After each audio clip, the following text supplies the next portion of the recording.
Hello and welcome to Tales of the Astral, our D&D adventure exploring the Astral Plane. We will start, as we always do, with introductions, if you would like to start, Charlotte. Hi, my name is Charlotte. I use she, her pronouns, and I'm playing Ware, an auto gnome Circle of the Moon druid who uses it, they pronouns.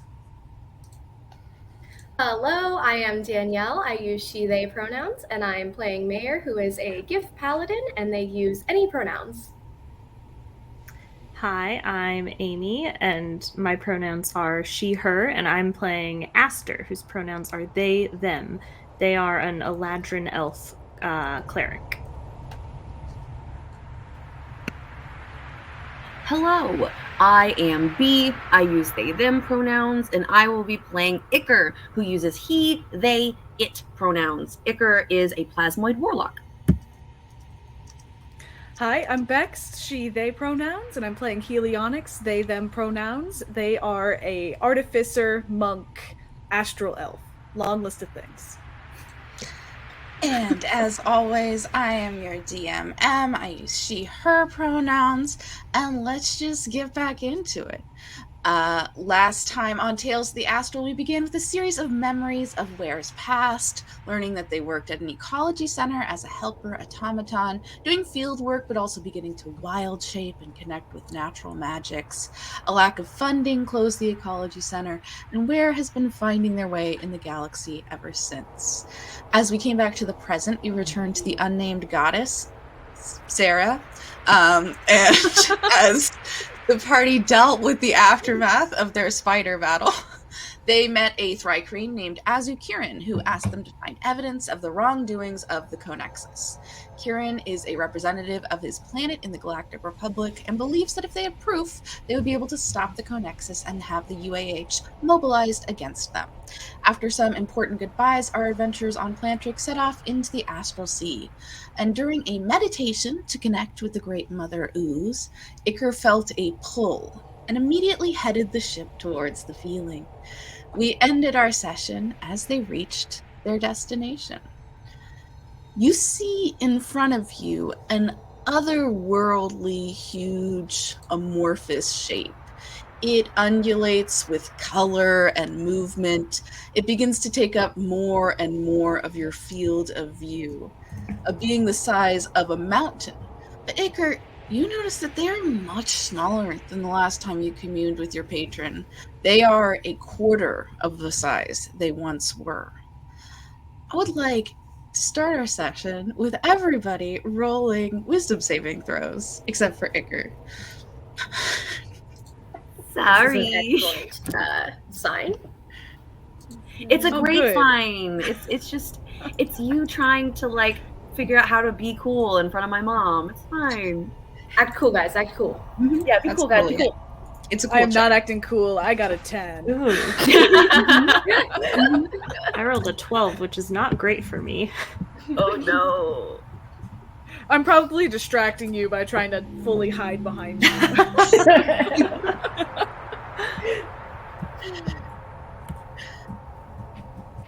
Wonderful. Anybody else? I got 2, but I'm on Roll20 if you would like Oh, to. I got a 19. Where Nice. got a 19? I have 19 as well. Mayor put on some cool shades. Amazing. Cool shit. Helionyx and Aster, you are just overwhelmed by this thing in front of you. You have never seen a creature like this. It's hard to get all of it in your vision at once. You are frightened for 1 minute and stunned for that same minute, unable to fully comprehend what you are seeing in front of you.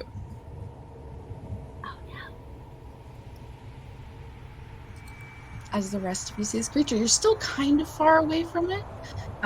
We come back to the present with Helionyx and Aster stunned, and the rest of you seeing Mother Ooze for the first time. Hello there. Mother. Iker is moving forward. Okay, so we're not in initiative, right? No. Okay. No. Definitely not an initiative. You're just coming Okay. up to the Mother Ooze. Okay, cool. So let me roll a perception check to see if I can like clock that they're afraid. Yeah, I think you could do a perception check. I do think they are physically stunned. So Okay, you look over and you see that they are like they have stopped. yeah, Great. and their faces are aghast. They kind of look like the scream painting a little bit.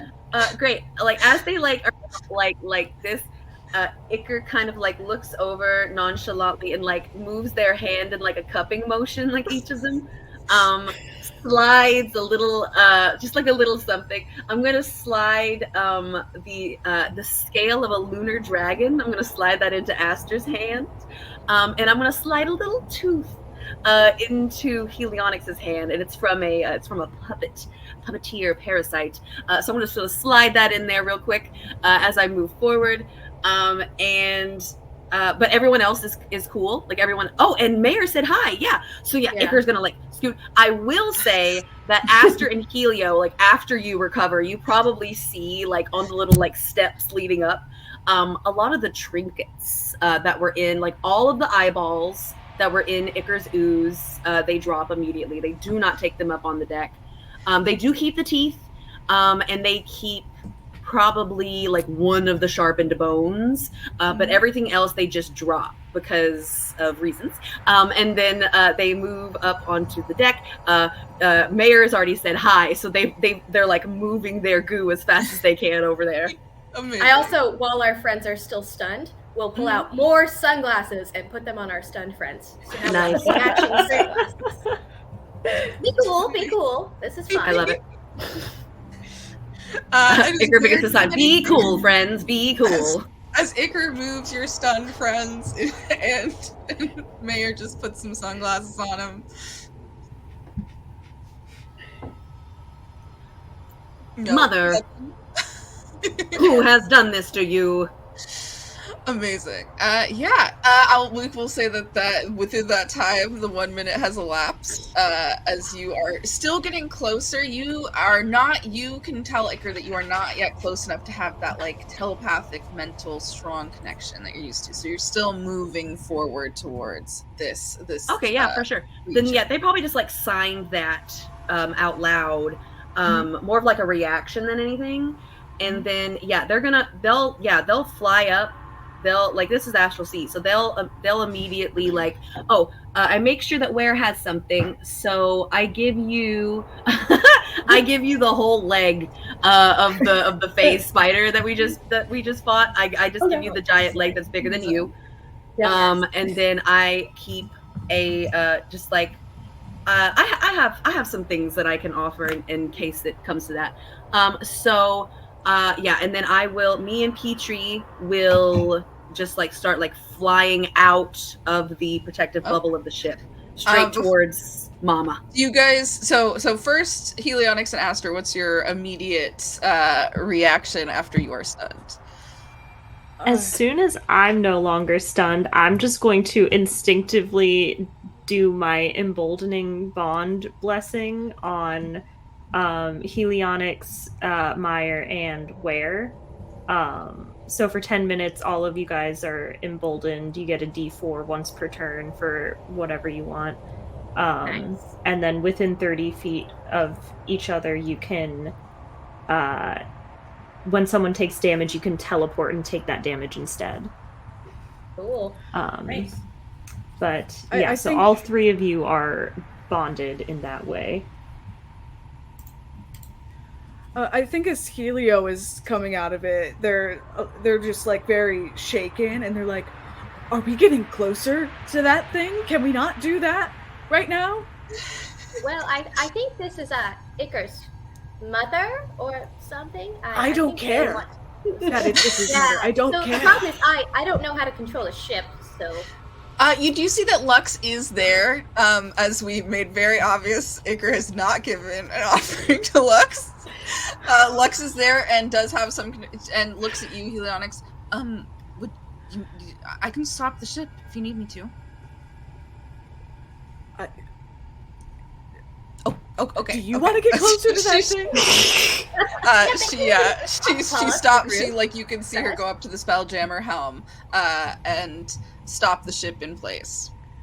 And I think if there's any like general just like tech around that would fall under the on-off cantrip, that Helia's just sort of like, it's like flicking on and off as they're like freaking out a little bit with their hands. I love it. Oh wow, jazzy. Just the headlights on the front of the shoe. Mayor also wears some sunglasses too. For the I'll put effect. I'll put a hand on Helio's shoulder. Do you need a calm emotions? I can hit you up with one of those if you want. Yes, please. Okay, I'll cast calm emotions. They're quite good together. Amazing. Anybody? I I think feel it's calm. the area of effect, right? It is. So everybody, if you would like to fail, you're welcome to. It's your choice. Oh, Mayor is so calm. You can So choose Yeah, to where would fail, fail? or it's a charisma saving throw. These shades. The shades are also triangle sunglasses for the record. So, with these sassy things on.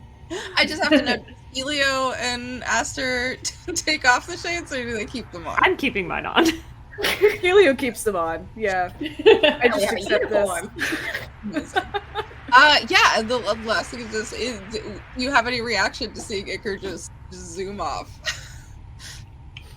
I think Mayor might like go to like the edge of the ship and then just yell, "Where are you going? What's going on?" I'm waving the eye stalk. Do not worry. I am seeing my mama. Okay, this is a worry-free zone. We're just, chilling. Super calm. No worries. I am super calm right now. Super calm, as long as I have the spell up. Just all wearing sunglasses, so calm, so chill. This is Really fine. looking cool. Except for This is Iker, great. because Iker does not have eyes. Where's also not wearing sunglasses. You also Right. left immediately. I did offer wear sunglasses. Oh, did you? Yes, where would I yeah. put Once the them on? strobing started. Yeah, okay. Then where would have put them on, but like on top of their head? So Yes, good. perfect. Yeah. We'll switch over to Iker as you are zooming out to meet the Mother Ooze. How close do you get? Let's see. Let me see how close I need to be to use my awakened mind. I have to be within 30 feet, so I'm within 30 feet. Okay. Wonderful. You get up close. You feel that, like, it is... I mean, it's hard to describe because so many of the descriptors would seem negative, but to you they're familiar and good. So you feel consumed. You feel kind of, even not being close to it, the area of the astral sea surrounding Mother Ooze is kind of infused with spores and slime. So you feel that like warmth and sticky gooiness around you, even 30 feet away, as you're coming towards it. But as soon as you can open up that telepathic bond between you, you feel it is unlike any other time you have interacted with the Mother Ooze. They always felt very expansive and overwhelming and just immeasurably and horrifyingly huge. Now they feel it's not even a matter of size, it's a matter of shrinking and seeming to be retreated as you connect. Yeah, Iker is in pain because his mother is in pain. He reaches out through that bond and tries to ask through that sort of like visual interpretation and like that she likes to use, and that sort of like emotional bond, and is trying to like figure out what happened. Like, who could have done this to someone so powerful? There's no way. Mm-hmm. As you like make that initial opening of conversation between you and Mother Ooze, you feel this like immediate rush, and the rest of you see that a lot of like the color and the weird amorphous shapes within this huge shape seem to like pinpoint and come to where Iker is. And as you feel this like immense attention on you, you see vision after vision of ships, of things. It is kind of a cacophony, and you realize that they are like just giving you too much at once. But you also feel... No, it's okay. It overwhelmingly, the feeling is hunger.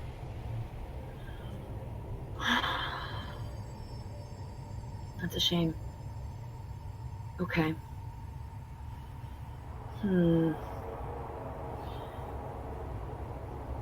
Okay, so she's definitely hungry.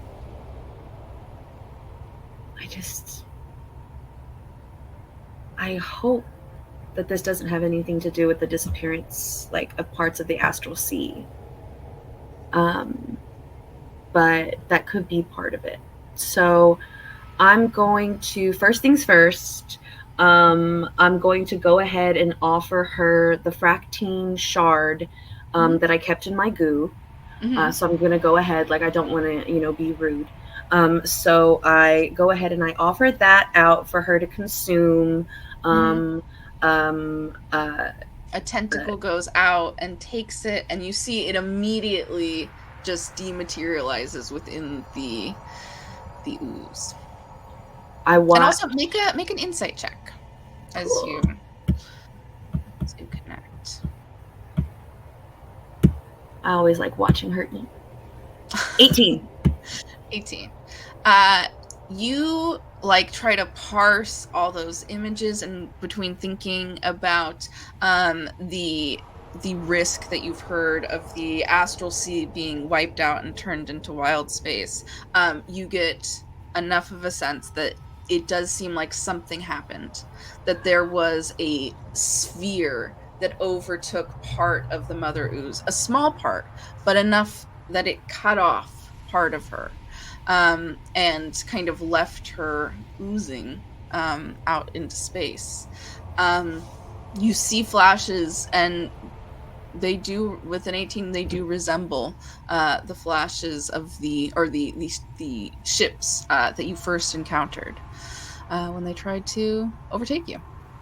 The Connexus ships. At this point, you see Iker fly even closer to the ooze, lay their ooze like up against it, and they, at this point, a protrusion is gonna like come out of their back. Like if they had a spine, it looks like their spine is like growing further and further out of their back, and it turns into like a sort of like gooey flesh harp. And Iker in this moment is going to show the old one their new ability, and so they're going to play them a little song. Let me see how well I do this. 12 performance. Yeah, with a 12 performance, you start playing. This is the first time that anyone has seen or heard. What does this sound like?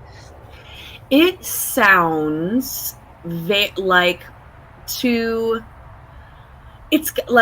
compare it to something that like we as humans would know.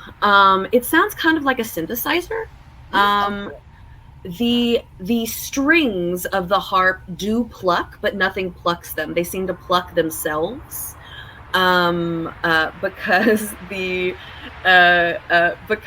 the strings themselves are actually made from Iker's goo, and Iker uses their.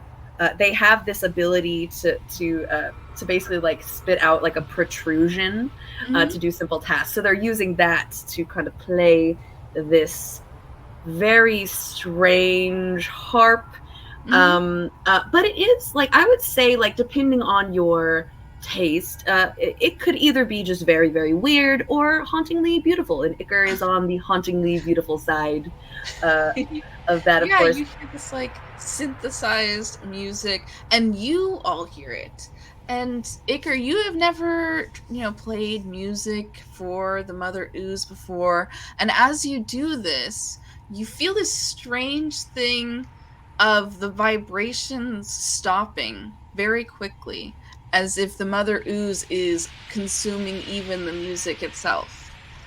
Ooh, excellent. Then I'm just going to play right at her. Ding, ding, ding, ding, ding, ding, ding, ding. Absolutely. 100%. Yeah, like that was definitely part of it. And I'll say that I'll give the Mother Ooze a bardic inspiration in this moment. Amazing. But again, you feel as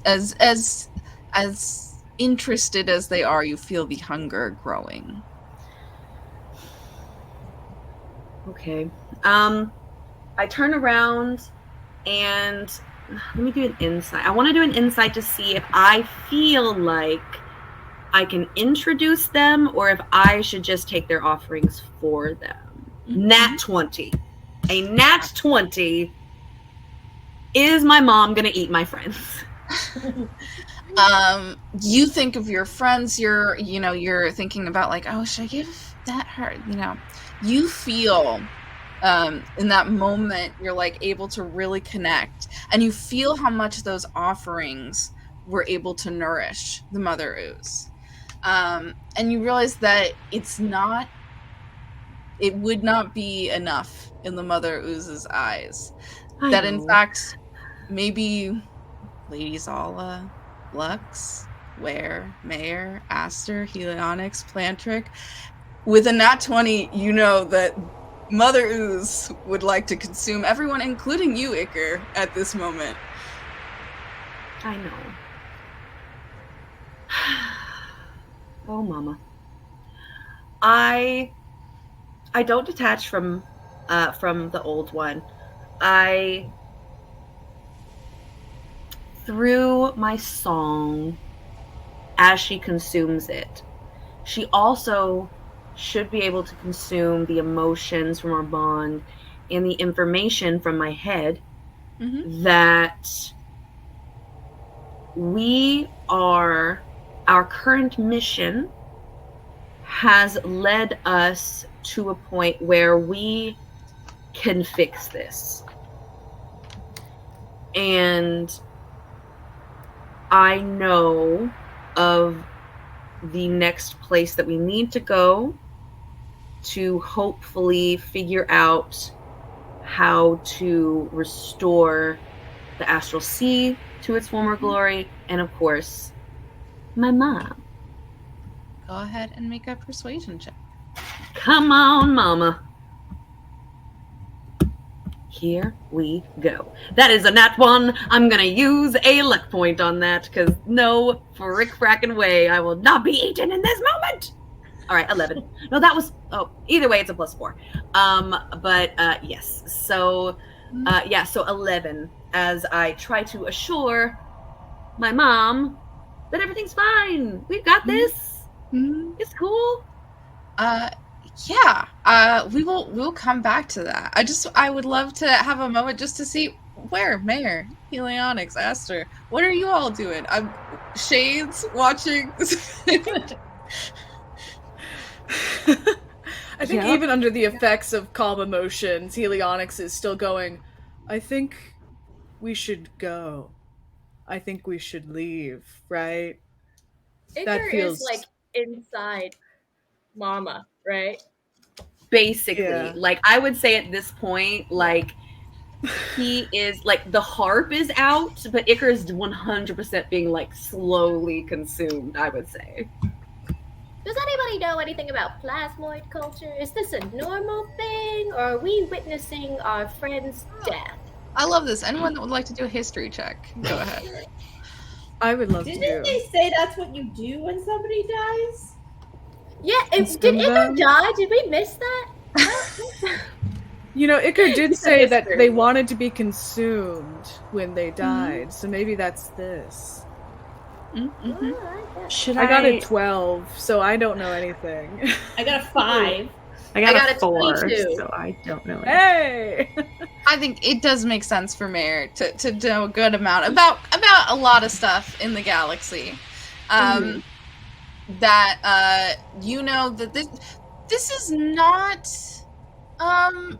like all plasmoids for sure. In fact, you've probably not really heard of this at all.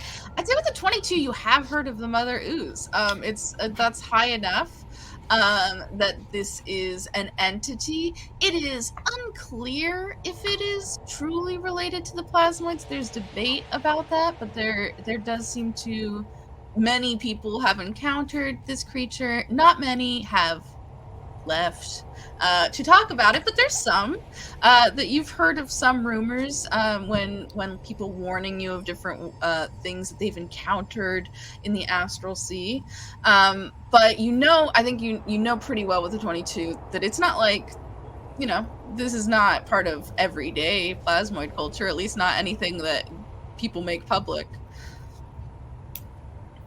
Yes, I remember Iker telling me about the Mother Ooze. I think this is concerning, but somehow I feel so calm that maybe this is fine. Aster, don't you have that cool spell where you can just talk to anyone? Could you tell Iker? Could you see if Iker's dying? It won't work if he's dead, so I guess I could try. I think they're dead, but I don't know. I rolled a 4, so I absolutely think he's dead.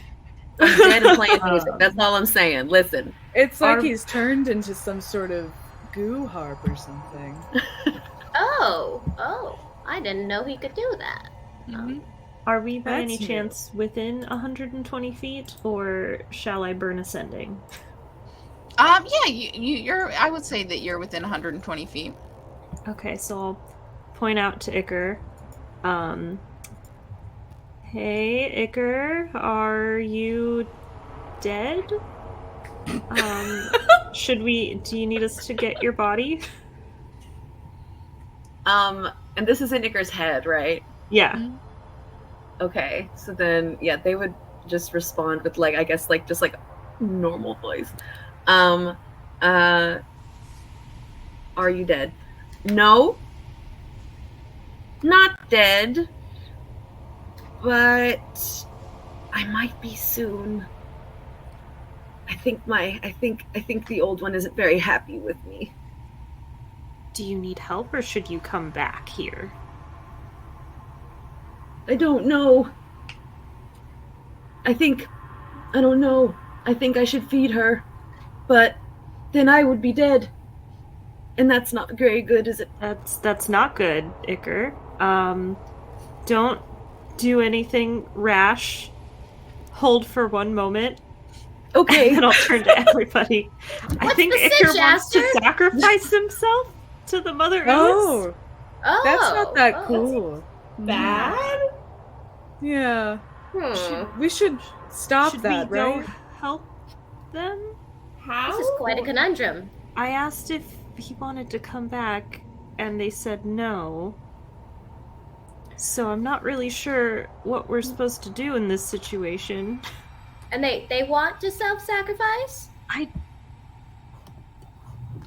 It was really unclear. Oh, dear. That is... How would we get them out if we wanted to? I don't know. Yeah. How big is this thing? As big as a mountain, I think. Yeah. As big as a mountain. I don't think we can fight that There's a mountain. point, you've gotten a little bit close. At 120 feet, it takes up most of your field of view. I can't teleport with people, or I'd say we could do that.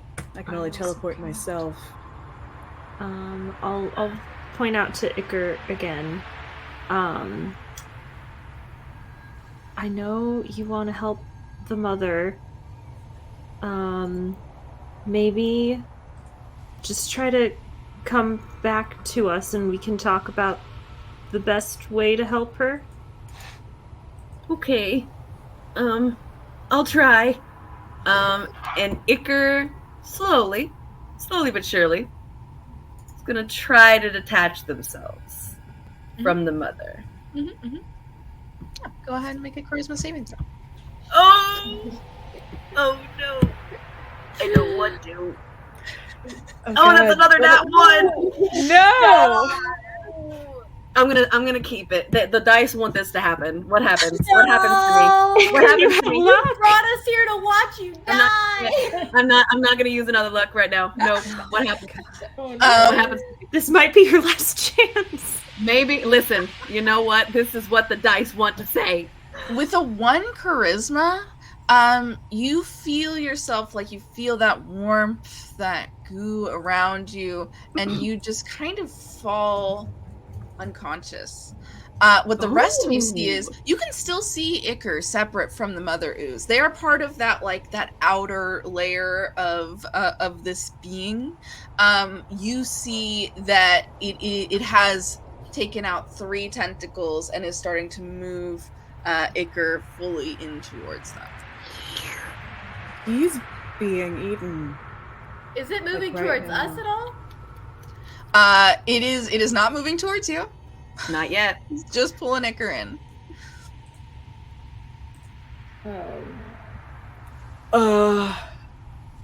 If you have to run, it's okay. Do you Should we guys try think throwing that thing's these- gonna eat us? I don't Should we try throwing these things that Iker gave us at the ooze, maybe? See if that distracts it? Because I don't even want this. Let's maybe try that. Could you grapple hook them? Oh. Maybe we can grapple hook I for have. Iker. Can I have my. I don't know how long. I don't know if it would go 120 feet, but I have my grappling hook that I hooked up to be like shot. Let me Could see, I try to? How far does it Yeah. go? I have no idea. We can It's tie just a sort rope of to like it. I did it one day. We didn't set up a. Oh, I didn't. right. I didn't think I would be grappling you 120 feet away in the middle of space No, away I'm- from your I don't mom. Oh, I'm sorry. And also it's like a thin, like one of those like thin, very very strong metal wires. So you can have like a lot of it wound up in there.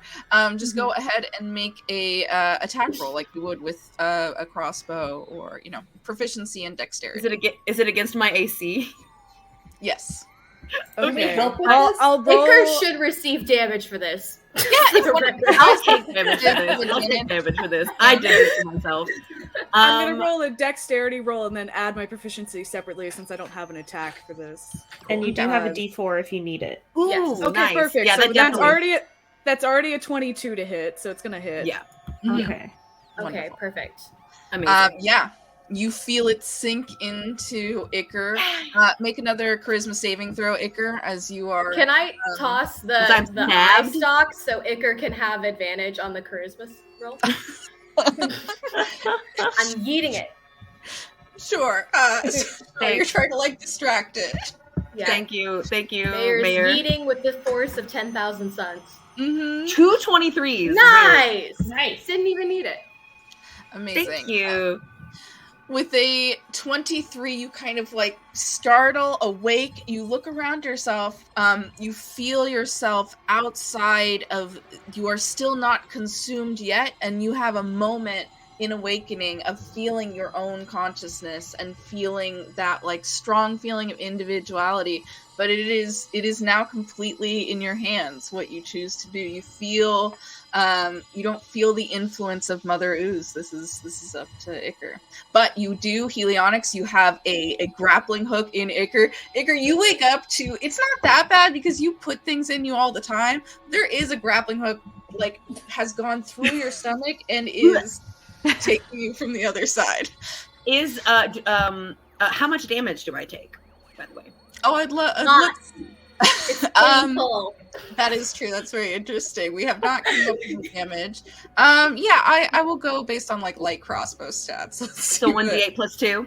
Yes. I have one. Is the only reason I know. I don't have this memorized. It'll be 1d8 plus what's your dex, Bex? 4, so it's 9. You take 9 Ooh. damage from my grappling hook. Dang. And are woken. 100%.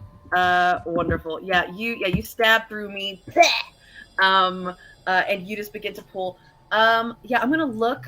I'm definitely gonna I'm gonna detach fully, and I'm gonna allow myself to be pulled. But like the entire time until I'm not within that 30 feet anymore. The whole time, I'm not even focused on anything that just happened to me. I'm literally the whole time trying to comfort the old one as I'm leaving, trying to tell them I will be back. I will save you. Everything will be okay. Everything will be fine. Like I am fully I don't think Icarus is fully aware of what was happening and what was about to be given up. And like they're just like trauma bonding right now. So they're like, it's okay, Mom, I'll be back. And just allows themselves to be pulled back towards the ship. Make one more persuasion check. Okay, come on, I believe in you, Mom.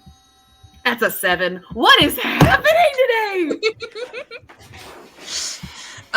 You feel Mother Ooze is that feeling of like primal hunger that understands no reason or logic at this moment.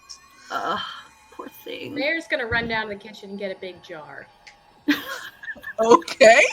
Yeah. Ware's gonna look at Lux and be like, we should leave. No.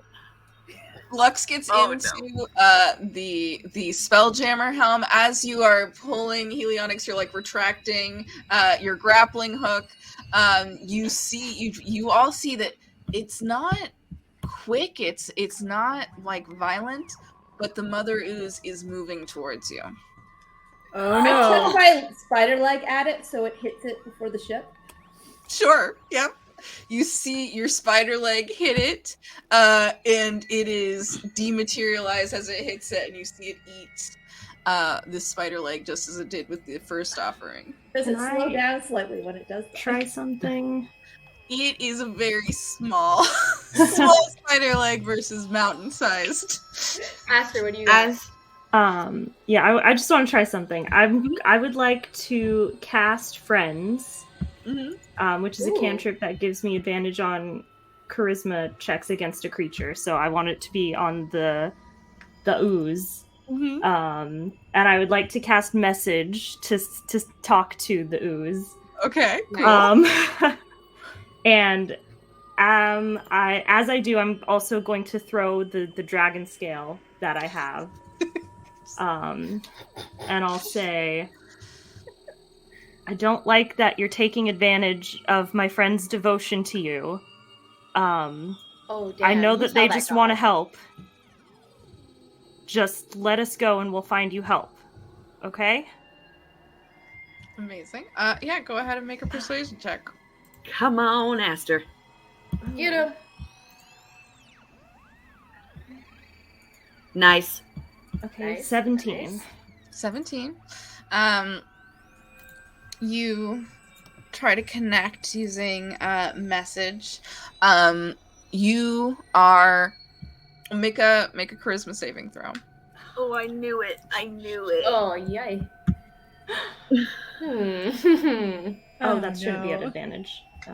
Oh no. Oh no. I wish it was. I got a 9. Count. Oh.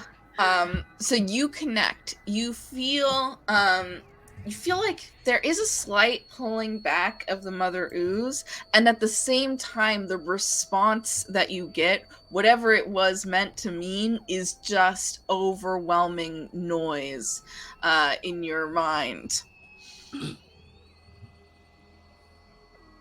So I have no idea if that did anything, and I just have a headache now. You all see like Aster like grab their head. Okay. Is Iker back on the ship? Has Helio reeled them in? You're about halfway between, so you're like 60 feet in, and the Mother Ooze is just slowly, not slower than you are reeling in, but is moving towards you. So I'm within 60 feet? Mm-hmm. Okay, at this point, the song, let me see here. I'm going to bardically inspire, let me see, probably Mayor. Who's reeling me in? Probably Helio, actually, then. Helio, yeah. Like, just looking at them like, help me. And also, at this point, I can give Lux the help action on the spell, like getting us the fuck out of here. Yes. Amazing. So am I able to use my full speed to move? Yes, I think we've established that you're able to use the speed that you would use on land. Okay, well, I am going to cast Longstrider on myself, and I'm going to shove this into Mayor's hands, and I say, hold this, and I'm going to just... My speed is now 60, so I'm going to dash and grab Iker and just drag Iker back with me faster to try and get them back in the ship. You get back onto the ship. Lux starts the spell jamming helm up. You start to move forward. You feel as you move forward, the Mother Ooze is keeping pace with you. And we're going to go into a small skill challenge. You want to get 3 successes before you get 3 failures. Okay. You are all now on the deck of the ship. You are moving as fast as you can, but you see that it is not leaving you. It is continuing to follow you through the astral sea. What do you all do? Are we rolling? Oh, right. Okay, so for skill checks, what would that mean for me, like controlling the ship? Like, what would I use for that? Just like tech? It would be Arcana to control the ship. Okay. Which you can have Lux do if you want, and you can give them advantage. I'll do that then. Or actually, I think if you're attuned to, I would say you have proficiency with the helm. Yeah. And your type of arcane tradition is charisma. So I'll let you do proficiency in charisma, for your skill check. So what are you doing, narratively? Narratively, I am probably am I in a jar right now? Because like I heard that Mayor was going to get a jar, and I feel like that's where Iker was going. Is that wrong? Yeah, that was the plan, but I think if we're seeing that this is keeping pace with us, Mayor will hold off on jarring you. Okay, cool. So I'm not jarred yet. Wonderful. Okay, so wonderful. So during this fight then, this trying to get the heck out of here is gonna be me. And you have advantage on charisma checks already? Advantage? I don't know if I have advantage. That was only when I threw the eye stalk. Okay, in which case I'm going to cast Enhance Ability on you. Nice. Yay! Which will Wonderful. give you advantage on charisma checks. Great. Then if I'm using my charisma to do this, then I'm probably going to I'm gonna head over to Lux. Mm-hmm. And Lux, I'm going to just like take over instead of like letting them do it. And I'm just going to either, I would say I would be having like a quick conversation, and I would either be like telling them exactly what to do, or just saying move out of my way, I can do it, so that I could use intimidation. Is that a thing? Sure. Okay, here we go. Let us see. Can Iker intimidate his way out of being eaten? And of course, my roll 20 goes away. Okay, I will do this instead. Aha! Okay. So I'm just gonna roll 2d20, and then I add +7. So that one, my highest one is a 25. Amazing. Yes, you are able to kind of use your force of charismatic arcane energy to like take over the spell jamming helm from Lux and spur it forward. And you feel yourselves able to get a little bit more distance from the... who else would like to go next? Could I do an acrobatics check in an attempt to like if I like grapple onto something and move and jump and push something in an attempt to like veer the ship a little bit instead of going in a straight line a little bit off course, because I feel like the big ooze can't turn quickly to try and get us a little bit further away? Is that something I could try? So what would you be doing, like, to move the ship? I'd probably take something heavy and like and try to like plants. Yes. Like push it off and kick it or something like that. Yeah. Without gravity. Yeah. So like so like a big like a random statue that Iker has like in the hallway. It's like, Iker, I don't know why you're carving this statue of yourself out of butter, but I'm throwing it off the ship. Not my butter statue. Amazing. Yeah. That was my masterpiece. What skill are you thinking for that? Definitely Dex. Is there? I was thinking acrobatics. Okay. We can give you acrobatics. That's an 18. Okay.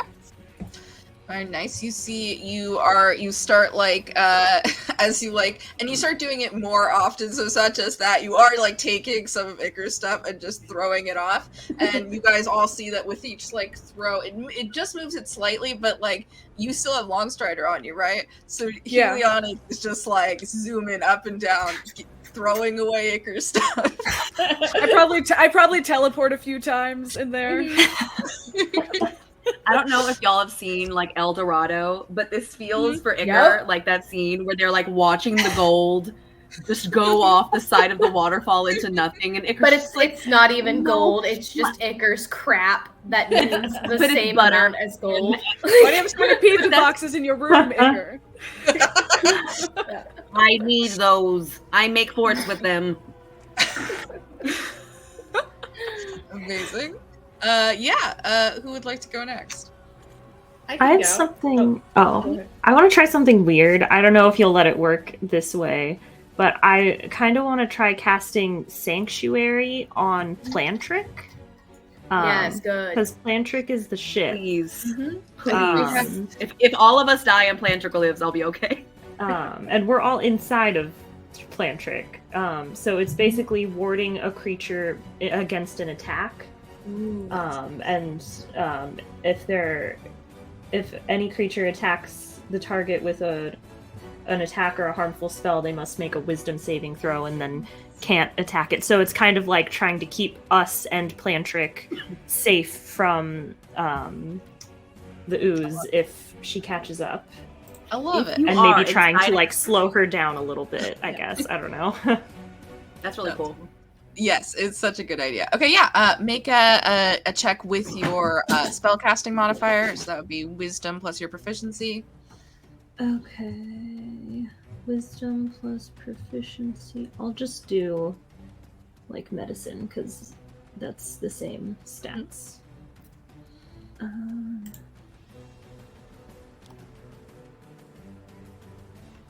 Tension. Ooh, nice. Very tense. Oh, nice. 24. Oof, damn. With a 24, you feel what does it look like as you cast the spell on Plantric? I think I go up to like the Plantric wall that's inside, and I just kind of start like stroking Plantric and like talking to Plantric a little bit, and I'm like, "You're doing great. Like, just keep going. You got this." And then just like a little shimmer of like silvery ethereal energy just like slowly goes around like the plant part and then encompasses like the whole ship. Amazing. Yeah. Wonderful. With that, easily passing the skill challenge with not a single failure. You all pass your skill checks. You see Plantric is emboldened by this sanctuary spell and is able to like move you forward faster, Iker, than you have ever seen Plantric move before. You are going swiftly through space, and you see gradually, slowly, it's hard to tell at first with the size of it, but it is retreating, and you are able to keep distance away from it. Mayor has been sneaking up on Iker with the big jar and sits on top of it. Leans back. What were you thinking? What was that?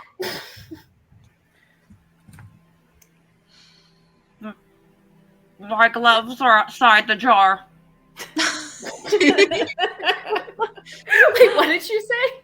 could you put my His gloves are outside in the jar? Okay. There. Somebody fetch me the gloves. Okay. Slip the gloves in the jar. Explain yourself. Well, that did not go well. Really? I thought it went marvelous. Was there a plan? Mayor, why am I in a jar? Why did you almost kill us? I didn't mean to. I see. The jar is a metaphor for your own impulsivity.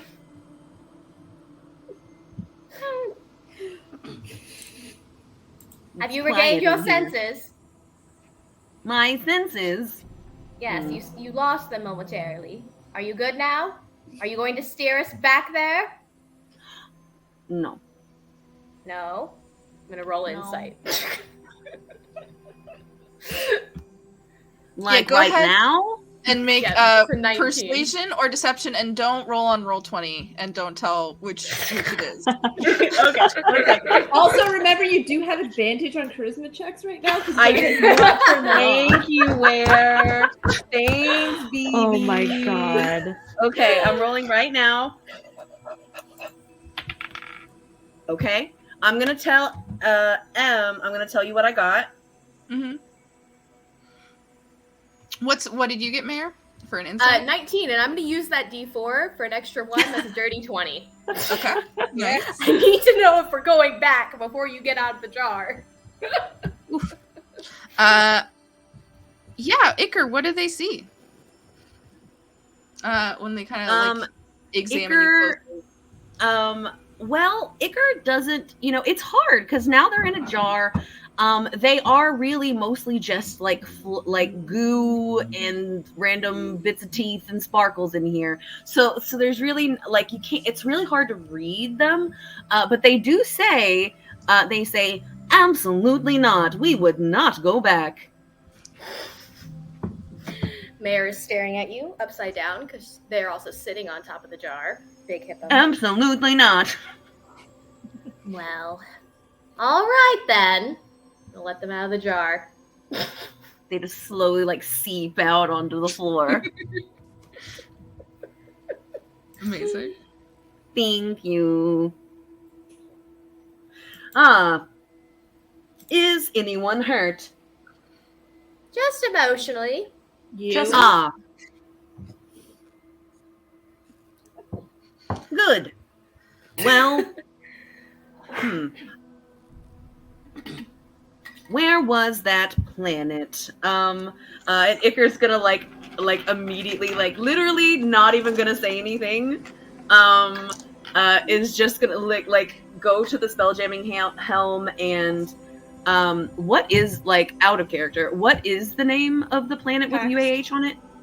Pax?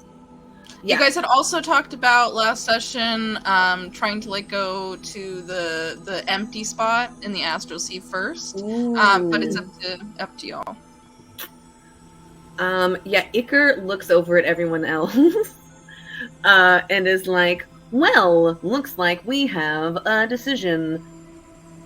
More time in the Astral Sea or going to the UAH planet.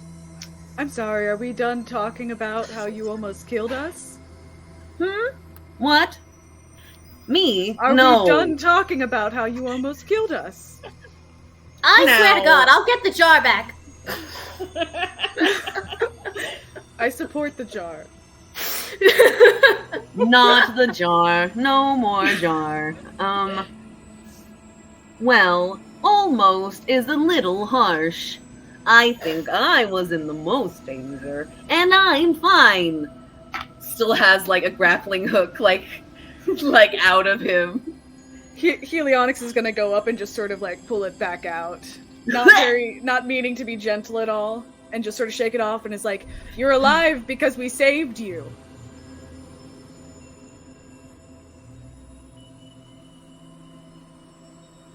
Yeah. I'm sorry. Why did we go there?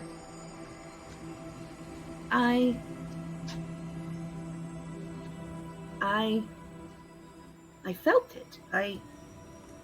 I felt the pull. And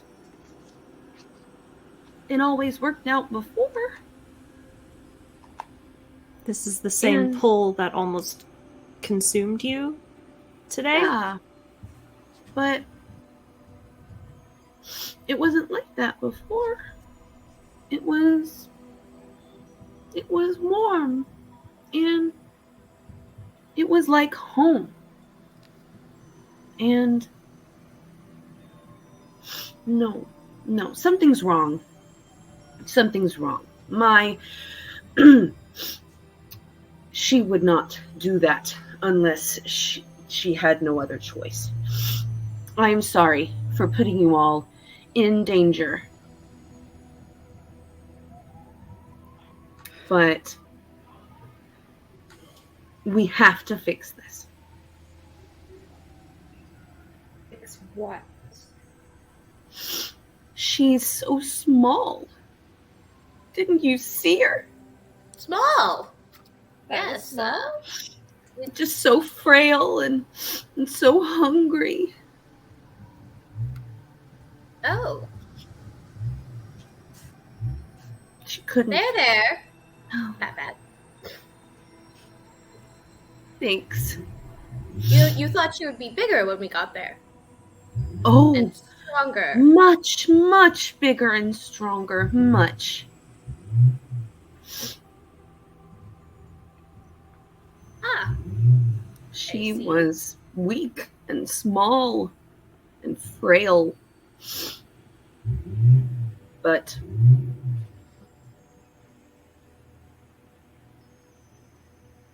we have other things to do. And yes,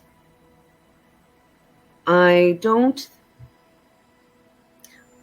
think I knew the risks before I took you all there. I have always trusted the old one blindly because I only had me to risk. I am sorry for putting you all in danger.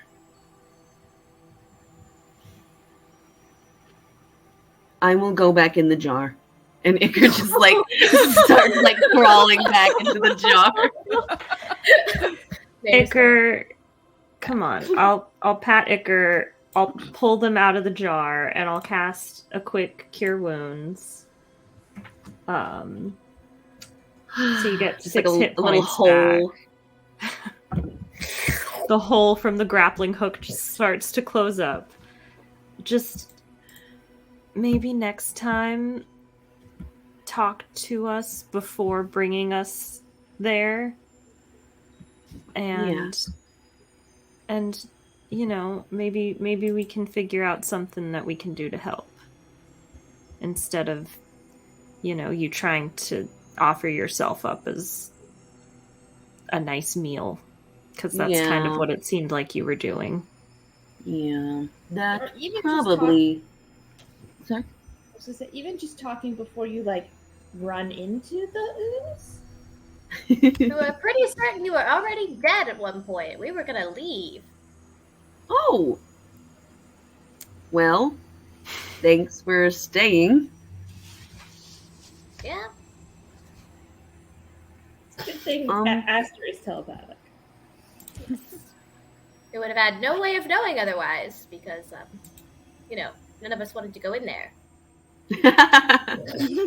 For good reason.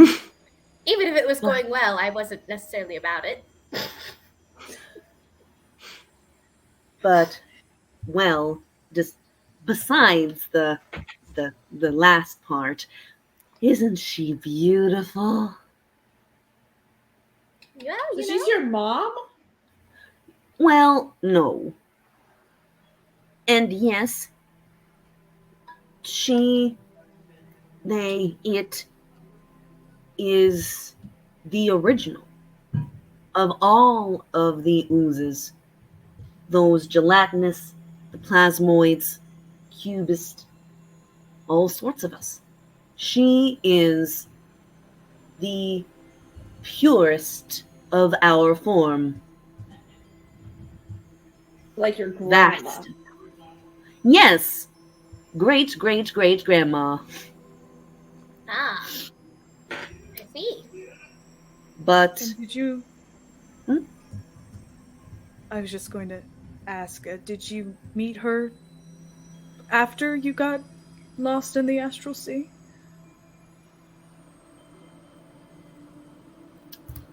one caused the other. Which one caused the other one? I sought her out, but I wasn't worthy at first. When I did meet her, it had been some time, but not enough time. So, I traded her even more of my time. Lost alone in the astral sea, except for Petrie, for many, many decades. You see Petrie floats up onto your shoulder. Or what would be a shoulder on most people. On my blobby shoulder.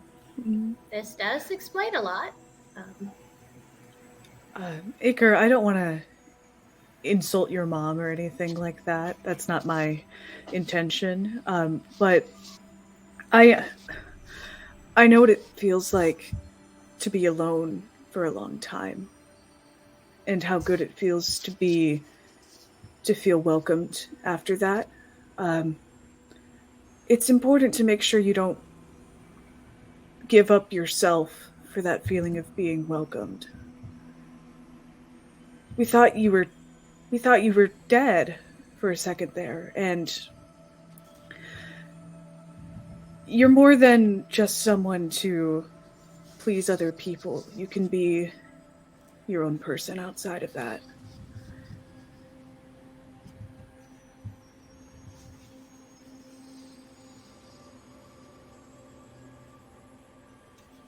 I don't think that Iker had considered themselves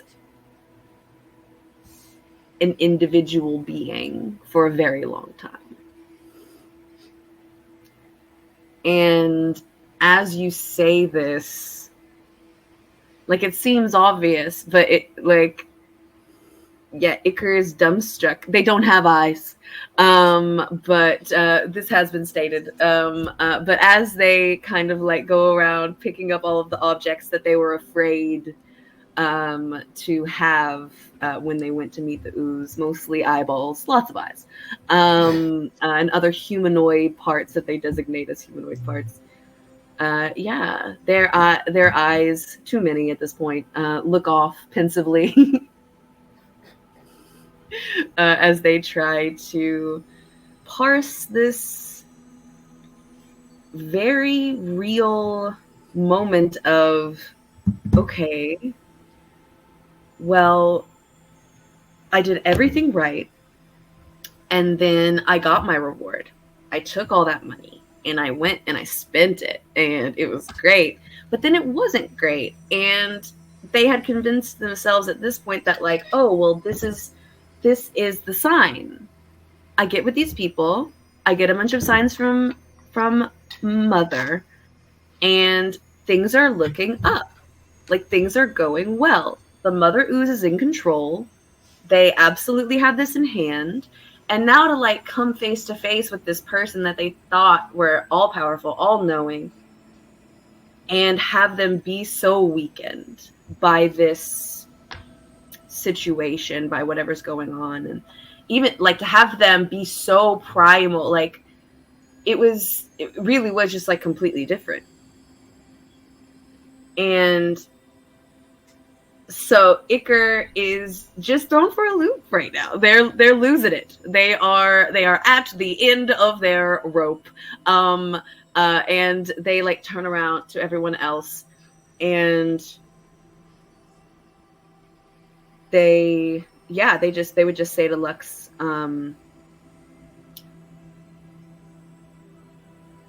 we need to vote. Where do we go next?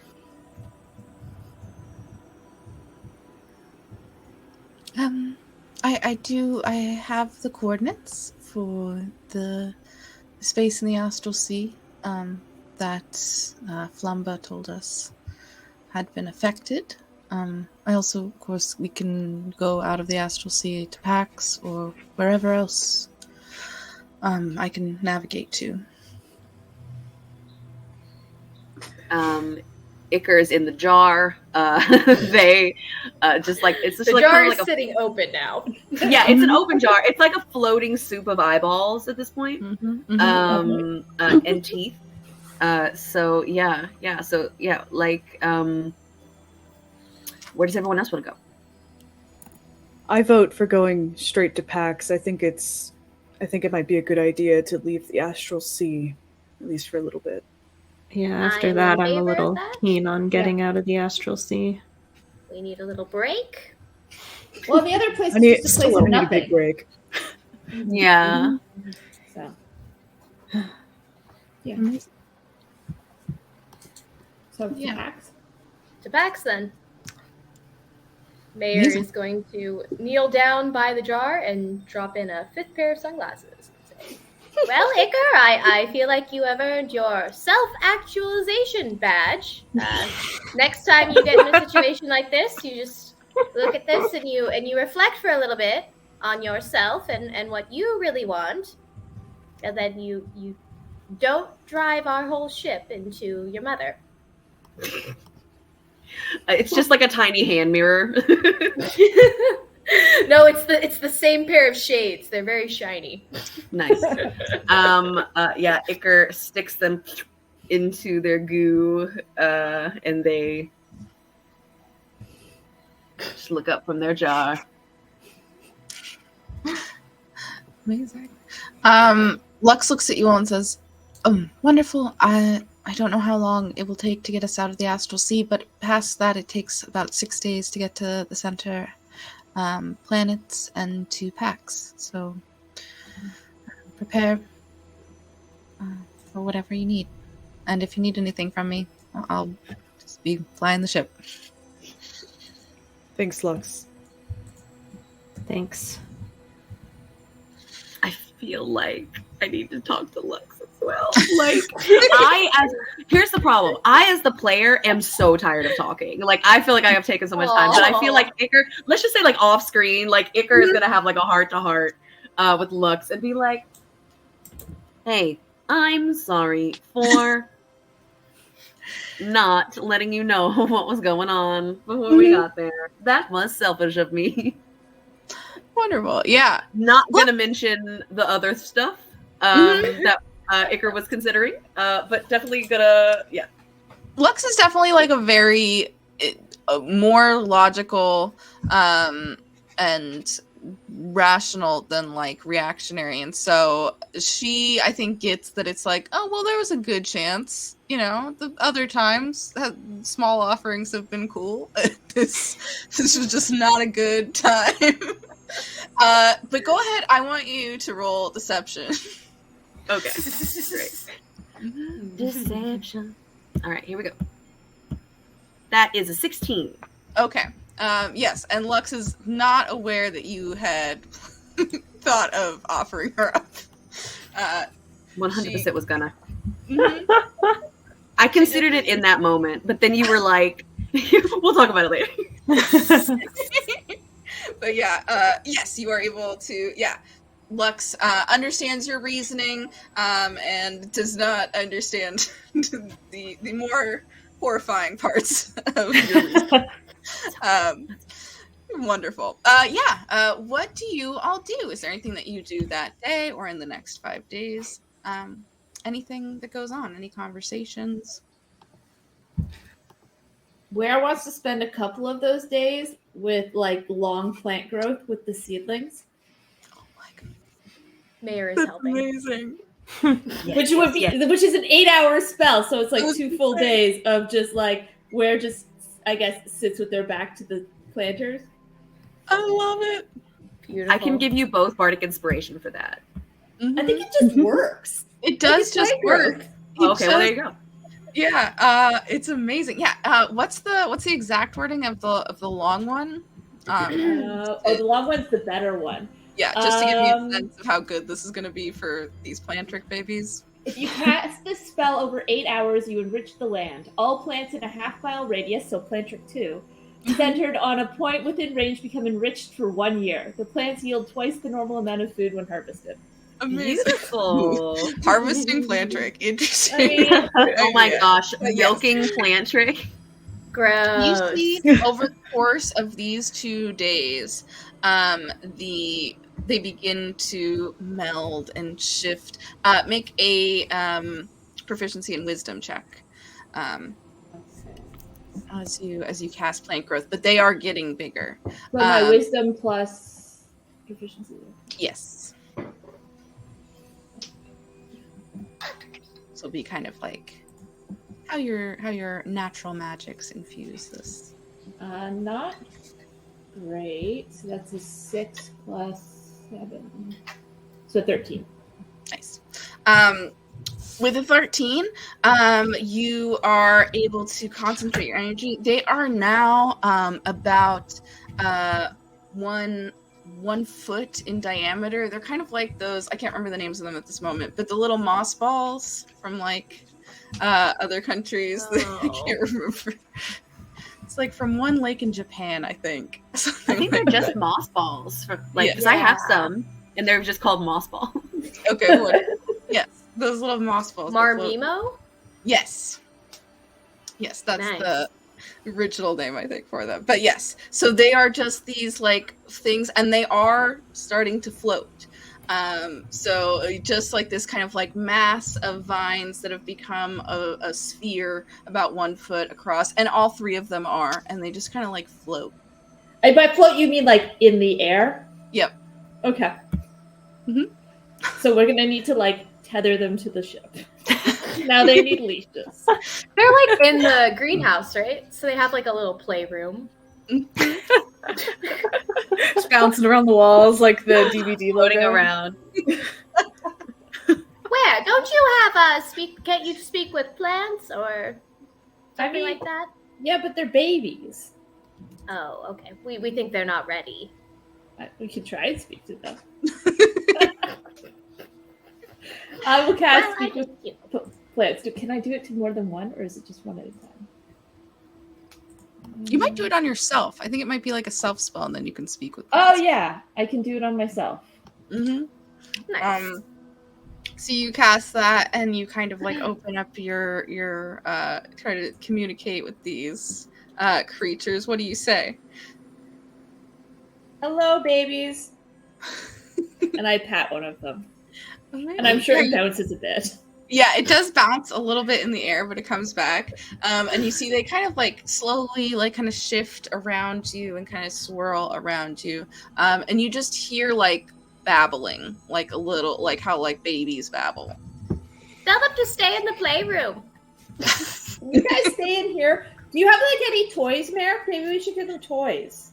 Oh, toys. Yeah, I got some blocks and I got some gum. Do you think they like gum? I'm thinking more like ribbons. Maybe we could like tie ribbons to the ceiling. Oh, we could do some ribbons. Some ribbon would be good. I'm gonna put some toys around and like tie them like a mobile-ish and see if the babbling is happier. Amazing. Yeah, go ahead. I think animal handling. We'll say with advantage since you have speak with plants, and you've also like kind of raised and nurtured these. Like with 8 hours of plant growth, you have truly been a caretaker to these. Yeah. Plus, don't forget you have Bardic. Mm-hmm. Okay, that's a D6, right? Mm-hmm. Yeah. All right.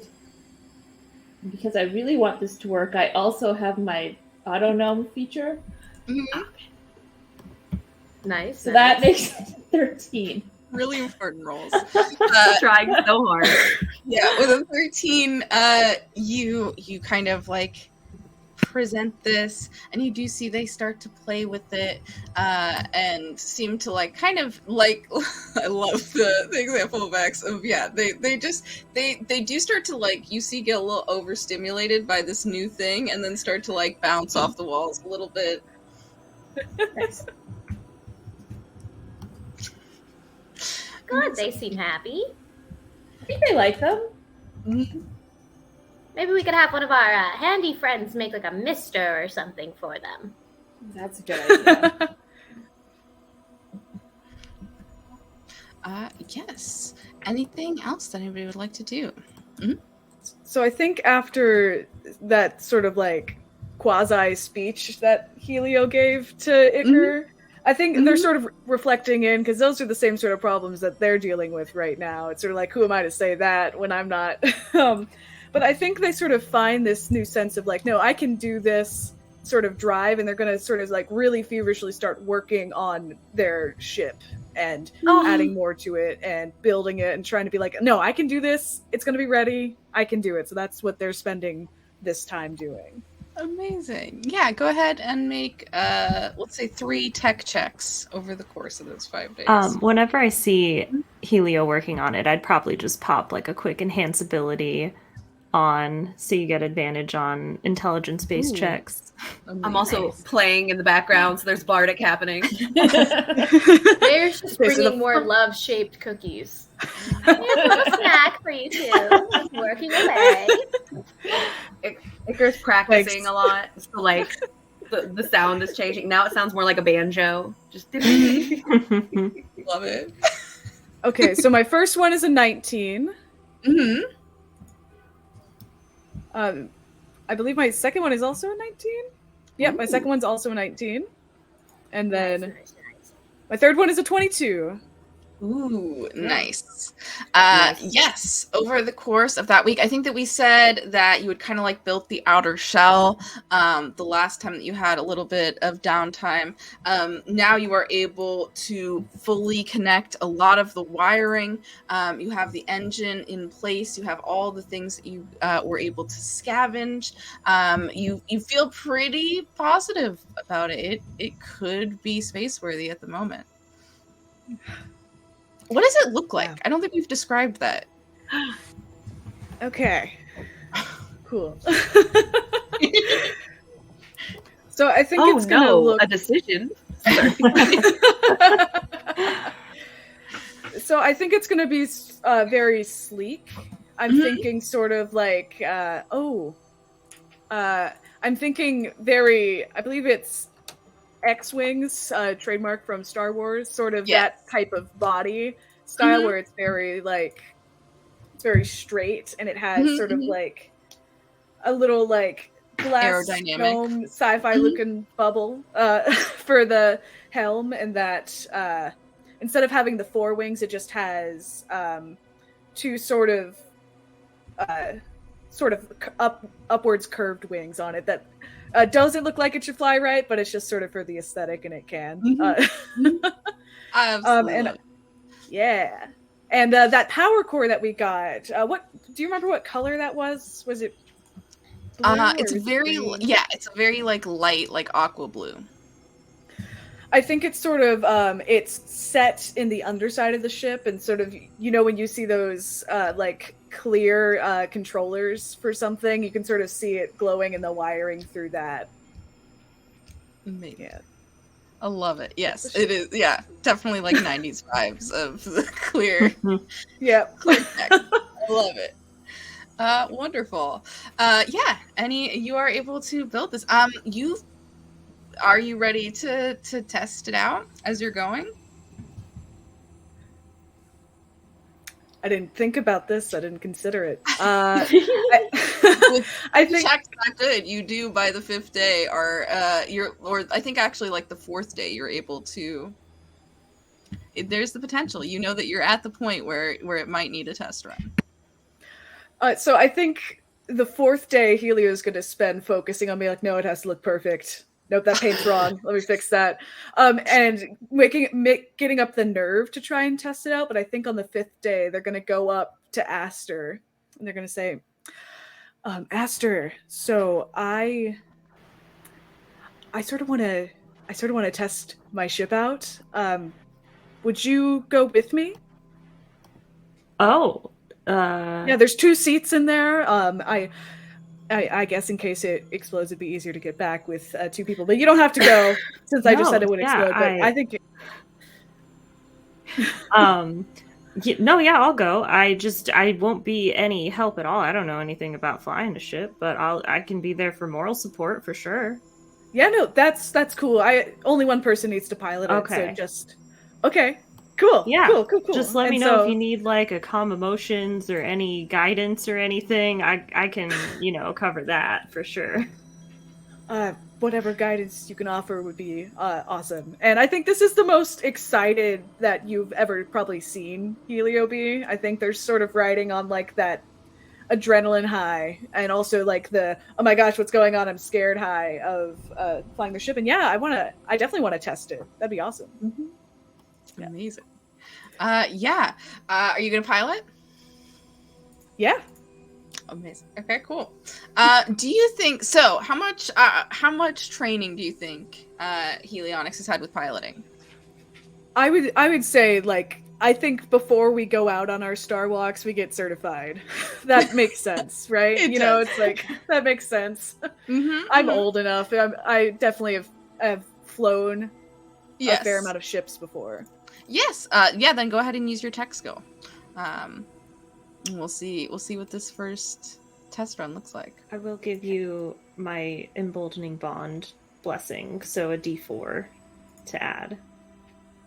That's a 22. Nice. And one question of is Aster still on Plantric, or is Aster in your new ship with you? I invited Aster in. I'm with you for sure. Okay, cool. Yeah. cool. I love it. Little dome. You guys both poked your heads up through it. With a 22, you feel the engines like. It's not like the sound of like a car engine. It is more this like light hum whirring that goes on as you flip one of the switches, and you feel very confident in this ship's ability to maneuver. And you zoom off around. What does Helionyx do? Feeling in control of this. So I think as it turns on and they feel the hum, they're going to take their goggles and slide them down over their face. And I'm imagining that the seats are like one in front, one behind. So they turn over their shoulder to Aster and say, "Hold on." And I think they're going to try and do just like a bunch of like barrel rolls, loop-de-loop, that sort of thing. Like trying to show off their piloting skills. Yeah. And with a 22, you succeed. You guys, I will say that the rest of you have kind of like either looking out through portholes or on the deck of the ship, see this like new ship move through the air, expertly doing barrel rolls and loop-de-loops. Amazing. Danielle, I think you're muted. Oh, whoops. I was saying Mayor's on the deck, saying that they look like they're in distress. It's like a distress signal, don't you think? I don't know. Oh, dear. Oh, no. What should we do? Well, I don't want to interrupt their date if it's going well. Maybe we wait and see. Okay, just let me know and I will do something. Yeah, well, we'll stand by here. And as this is happening, I think Helio's just sort of like that exuberant like laugh thing that someone does when they're excited. Mm-hmm. You guys zoom through space. You get back, you like pull up alongside Plantric and open up the dome. That was really cool. Very impressive. Give me just a minute. I think I needed to go dry heave for a couple minutes and then I'll be all good. That was just it was a lot of loops and I was not prepared for it. It's all good. I'm so sorry. It's all good. Just no, give I'm me so a minute. sorry. Yeah. I try to help Aster out of the ship as like the dome pops open, just like pull the hand down. To roll a con save for myself and I got an 8. So oh my god. Perfect. Yeah, just give me a minute. I'll be good. Yeah, but that was awesome. You were so good at that, and so many great flips. Thinking about them, I'm just gonna go to the bathroom really quick. Okay, I'm so sorry. No, And Helio's gonna cast Cure Runes as they're helping you out of the ship on you. Just sort of like, oh my gosh, I'm so sorry. Here's a bag. I should put those in. Cool. Have fun in the bathroom. Amazing. I love it. Yeah. Anything else that anybody would like to do? Oh, yeah. I do have something. I wanted to ask. I wasn't 100% sure. Did we cast Identify on the telescope thing, or was that only like a perception check type deal? I don't think you have. I don't remember that. In that case, I will be casting Identify on the telescope Amazing. to see if there's anything that we don't already know about it. Because also, I would say, like, Iker thought that the telescope was like a gift from the old one. So yeah, like Iker is probably like, where did this thing actually come from? Yeah, let's see. Throughout the casting of a small. Okay, you are aware that it is for sure a magically imbued item. You learn that it essentially, as you like do your magic over it, you feel that like it is entirely related to the unnamed goddess, to Sarah. Sarah. Yes, and that if you look in any other direction as you're kind of like playing around with it as you cast this spell, you can see that it will always draw your kind of vision back to the area of space that you assume Sarah is in based on this telescope. Let's see, how many charges it has? Yeah, it doesn't require attunement. You can also do either. Anyone that would like to can do a history check. Wonderful. Sure. All right. Gather round, friends. Let's look at the telescope again. That's an 18. It's a telescope. I got a 3. Ooh, that's a nat 20. Ooh. Mayor knew the man that I look who again. made this telescope.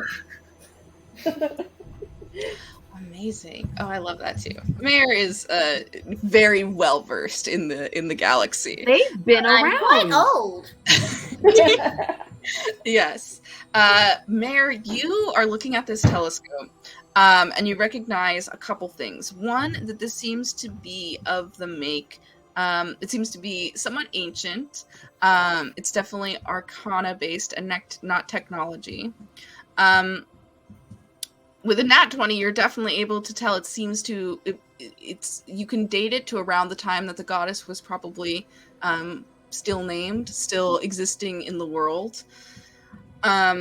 You also, with a nat 20, find that there is kind of like you move this slight piece of it, and you can see that underneath there is a magical inscription on it, something that like doesn't actually hit the item itself, but kind of layers on top of it, that you recognize as the categorization system of the Zolanastri libraries.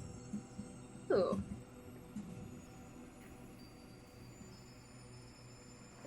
My friends. Wow, it looks like Sarah herself signed this, and it has something to do with the Zolanastri. Wow.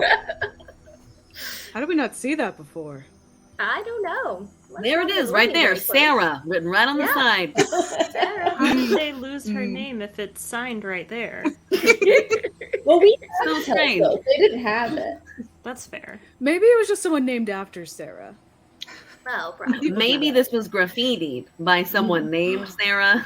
Oh, a crime. Yes, probably. Amazing. Wonderful.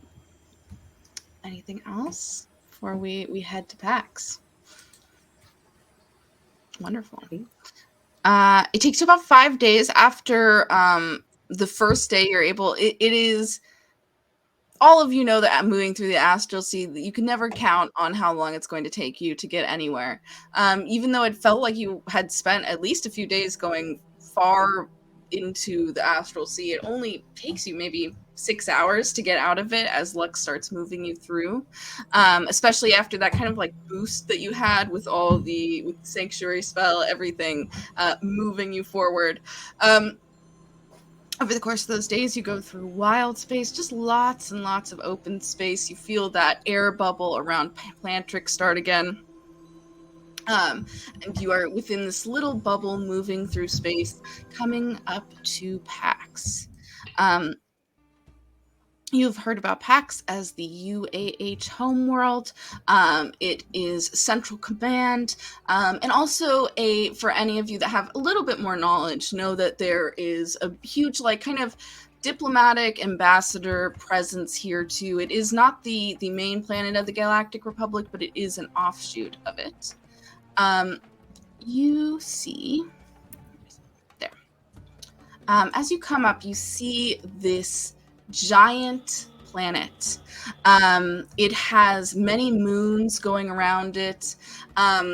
Each moon has like a different presence. For those of you that have been there before, you know that they are kind of embassies of different planets in the galaxy. You know, as you look down at this area, you see that it is a place within the clouds, this main city. As you are entering down into PAX, you see that as you do, there's much of the planet is lit and full of cities, but there are places of green that go throughout, kind of striping this planet. You head down. You have a few choices as you go near. You hear a little thing pop up. Lux has her handy tablet, and you hear a voice on the other end say, "Welcome to the planet PAX. What is your business? Where are you headed? Do you need any assistance?" We are here for pleasure.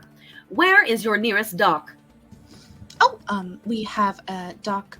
We have different ranges of docks depending on your price range. We have some nicer docks in the central districts and some bargain docks in the outer districts. How much are the central docks per day? The central docks are 100 gold per day. Done.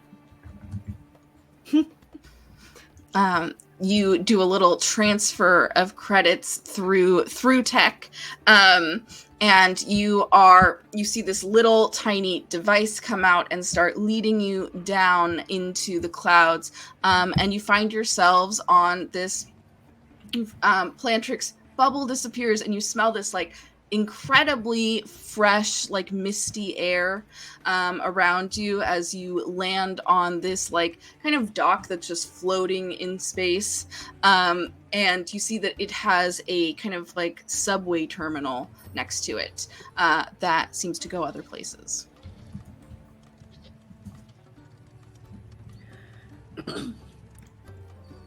As we were, I guess, approaching PAX, or like going down into the atmosphere maybe before we docked, I would probably want to send a message to Reggie.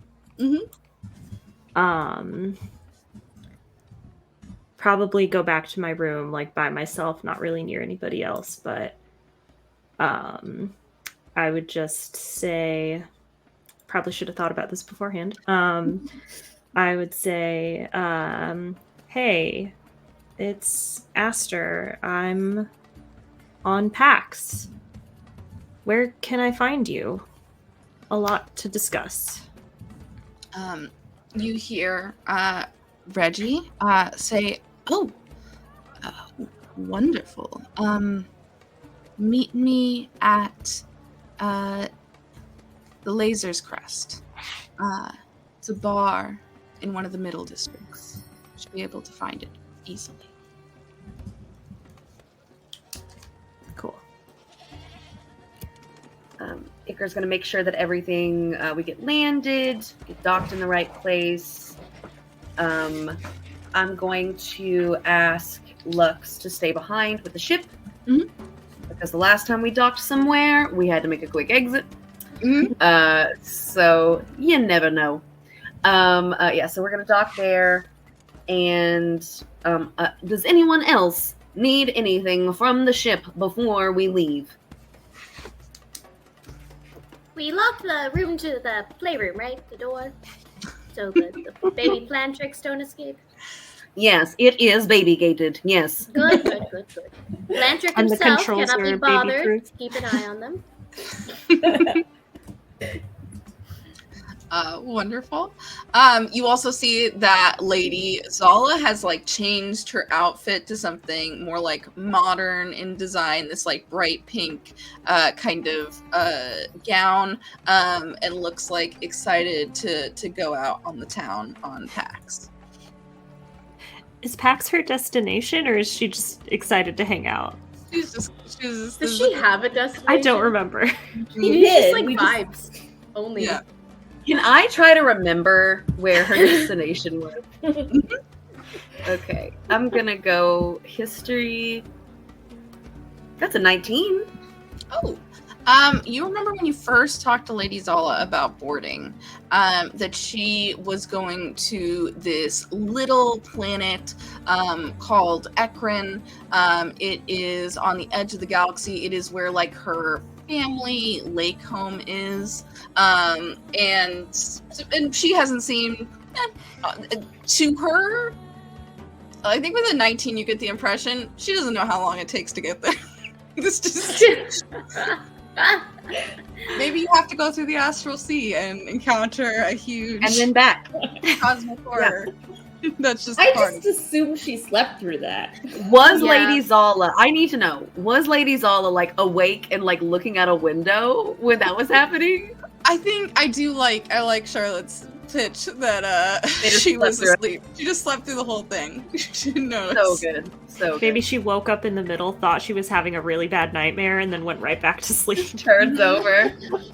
Exactly. We do have a lot of drug cookies on the ship. Oh, absolutely. Took Mhm. one too many sedatives. Wonderful. Lady Zala, allow us to escort you towards the market. You guys head out. Lux has your ship safely docked. You head onto this platform. You see this like zooming tube of train come up to you, and you enter. You see that there is no like fare or anything. You can just walk on. Zala walks on with you. There's lots of chairs and stuff and different accommodations. As you zoom towards the center, you go past so many clouds, and as you're going, you start to see more and more and more buildings on either side of you. There is these mix of, there are like buildings that are basically covered in moss and trees, and also buildings that are completely technological, that have lots of lights and sensors on the outside that I think Helionics would recognize are like huge like technological towers. Essentially they might be like helping power the whole place, or different radio signals from long ways away.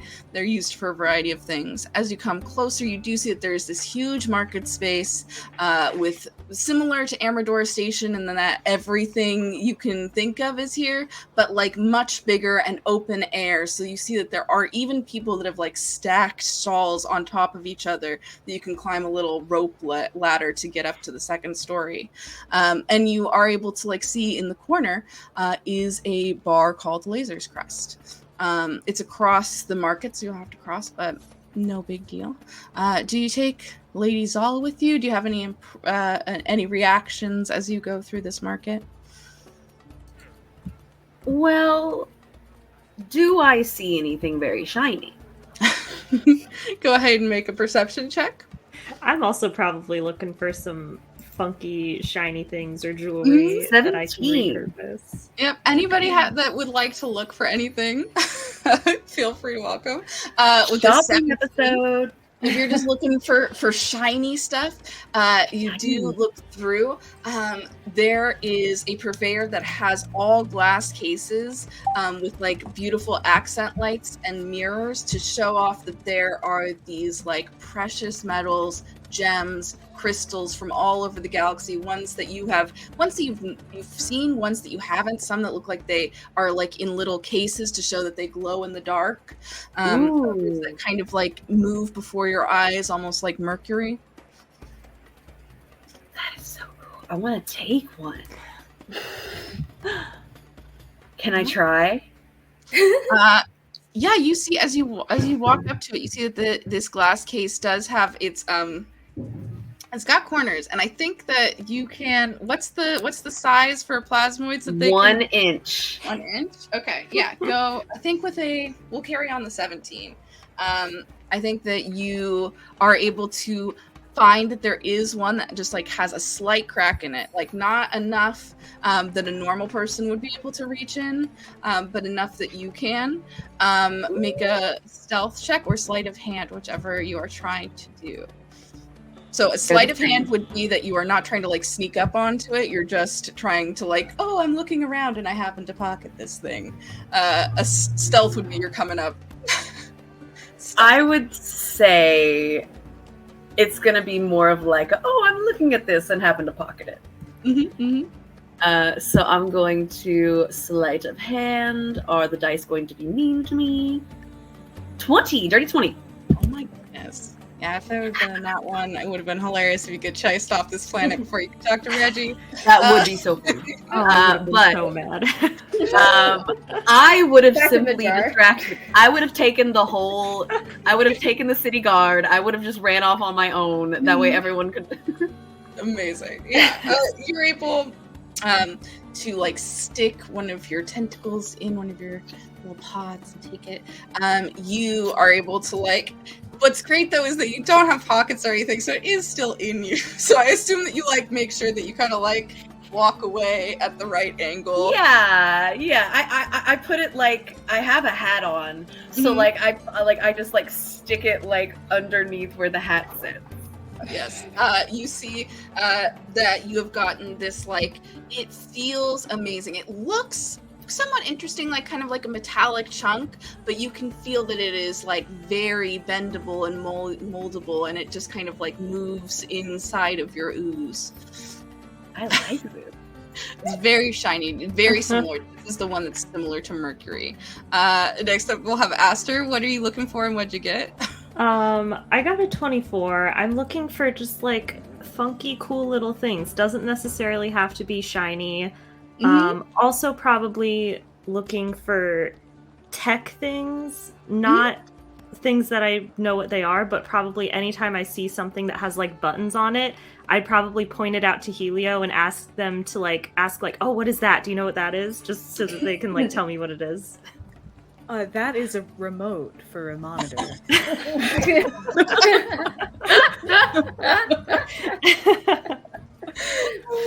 Yeah. Oh, that's so cool. What about that one?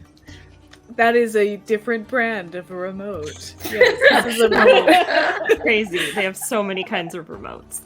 You're I so know, smart. it's cool. This one's a taser. That one's fun. Oh, that's actually really cool. Do you want a taser? Yes. No? Yes, that would be cool. I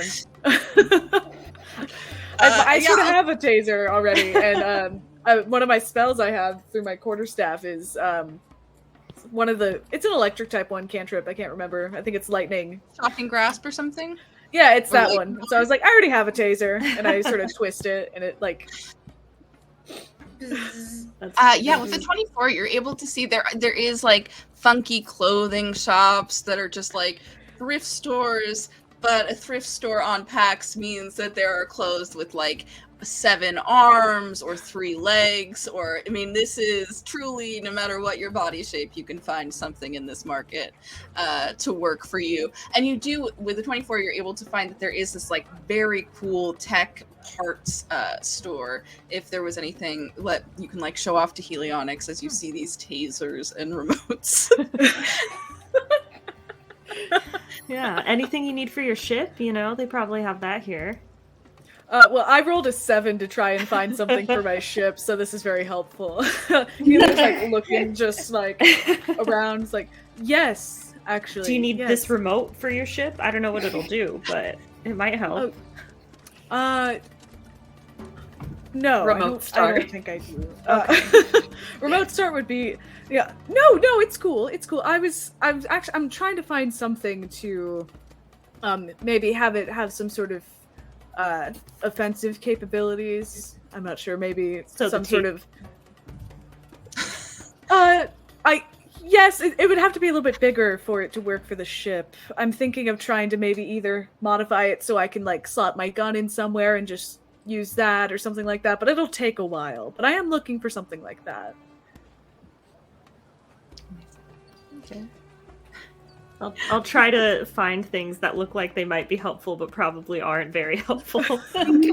Helia will buy at least 2 of them. Wonderful. Yep. Definitely. We'll say that for like the total, it's like 5 gold or something of just picking up random parts. Love it. Is Mayor and Ware, what are you guys up to as Iker steals and Aster and Helionics look at some tech together? We're got a 22 and they're looking for other autonomes. Ooh. My heart is broken already. Already sad. I'm not expecting to find any, but that's what they're looking for. Iker walks up to this just like, what if there's just like a bunch of them, like a bunch of puppies, ready to be adopted? No, you take I'm those taking words back. all of them. I'm taking all of them. Amazing. You're going through the streets, and as you know, we've now seen your backstory that you have experience like being in the central planets and seeing the automatons that don't have any sentience about them. And you do see like a lot of them, especially for the stores, they're like used all over to just like help move wares. Like where an automaton ware's size can lift incredible things if they're programmed to. You do see, as you're going around, that there is a construct that seems to be heading one of the shops. It is a shop that is selling really unusual fruits and vegetables, and even has a little section selling trees and flowers in pots. You see a much larger than you, like 6 feet tall, like kind of, you're not sure what color the metal would be underneath, but it has had this like kind of moss grow all over it in different areas, and you see that there's like dirt around the ground, and you see an automaton who seems to be greeting people and making transactions, talking to random passersby and trying to get them to buy their stuff. In a way where they're sentient, or in a way that they're an NPC? You can go ahead and make an insight check. Okay. They're an NPC. I like that Ware thinks of them as NPC. Mm-hmm. It is, I mean, it's valid. 26. Oh, a 26. As you're looking, Ware, by the way that they speak, you kind of are getting close enough to like hear the exact words. You can tell that they do seem sentient. And not just that, but with a 26 insight, you can like sense the natural magics that in a weird way, as you are able to like use those to wild shape, you feel on this automaton that it is like integral to their being. Okay. I'm gonna look at Bear and be like, should we get like some plants for the babies? Absolutely. That guy like has like cool plants. Yes, we should buy his plants, of course, of course. I'm gonna drag Mare over because Ware definitely doesn't have any money.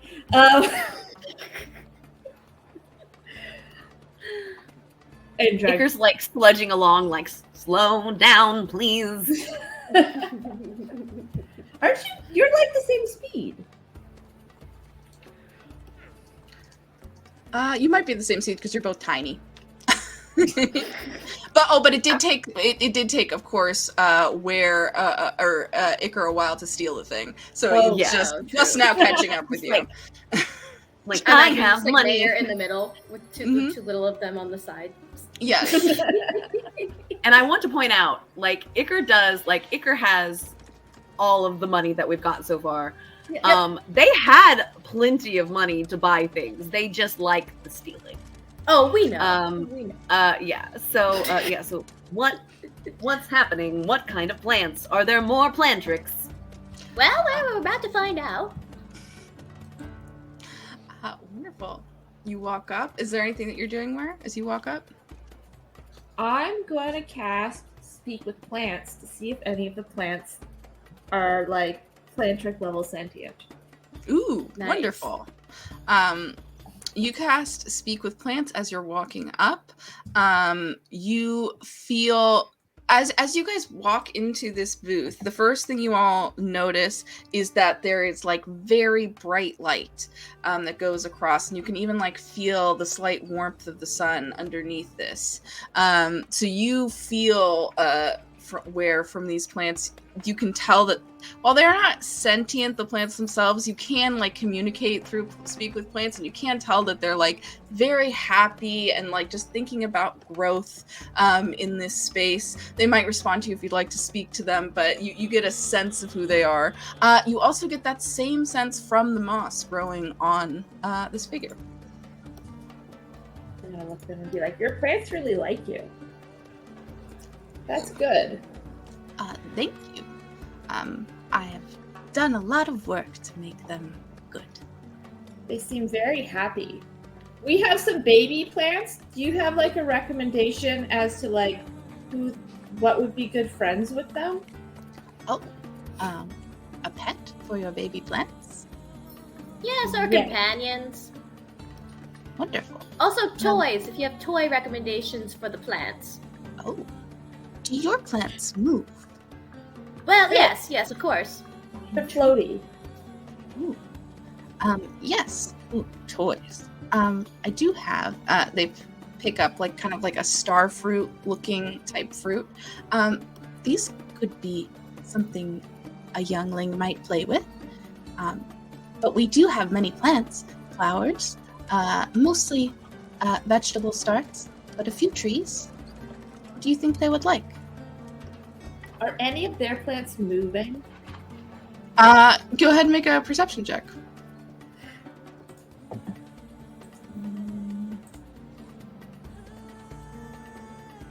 12.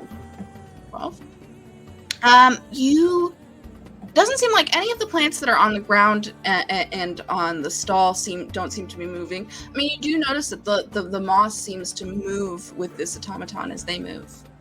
Yeah, but the moss is clearly not for sale. It's like It's true. Yes, you don't have a see anything scraping? moving on its own. maybe like the star fruit and maybe like a tree. Yes. They would be good. Could be very interesting if you have a tree, if you have a plant that floats. This tree creates floating fruit that when it ripens, it flies off. Yeah, that one. Let's get that one. Marvelous. We'll need a net. Wonderful. No, we have the green heads. They'll just be on the roof. Oh, true. Keelig's got like the grappling hook. They can just grab them. And I Excellent. say it is nice to meet another talking automaton. It's nice to meet you too. Are there many here? Oh, there are some that come through.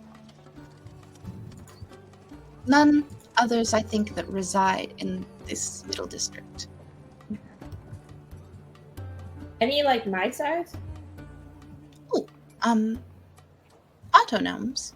I've seen a few come through, yes. Some that can speak, some that cannot. Okay. How recently? Maybe the last one, maybe a month ago? Okay. Did you tell them anything? Oh, they were just walking through the market. There are many autognomes that come to buy and sell. Okay. Thank you. Mhm. Right, now we have to carry a tree around for the rest of the... Yep, Mayor's On carrying it. the tree. They just like they're just like Oh, it just stick- carries. Yeah, they just like stick it into like the side of their goo, and they're just walking around like they're probably like protruding. Yeah, just like protruding out, and like people are having to like duck every time they turn. They just like, I love it. You see they say thank you for your business as you walk away. Anything else before you head to the Laser's Crest? No, that works. Okay. You head in to this bar. It is sleek steel and metal across the place. It has these like lit up kind of white kind of diffuse light walls that like occasionally pulse with different colors and neon.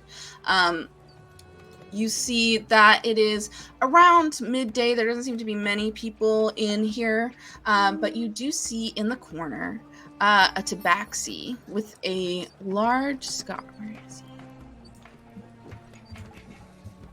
he? Where are you, dude? I know I uploaded this character. Let's see. Okay, well, I can't find him, so I guess we'll see him next time. Oh, there he is. You see a tabaxi, very familiar to you, Aster, with a large scar across their eye.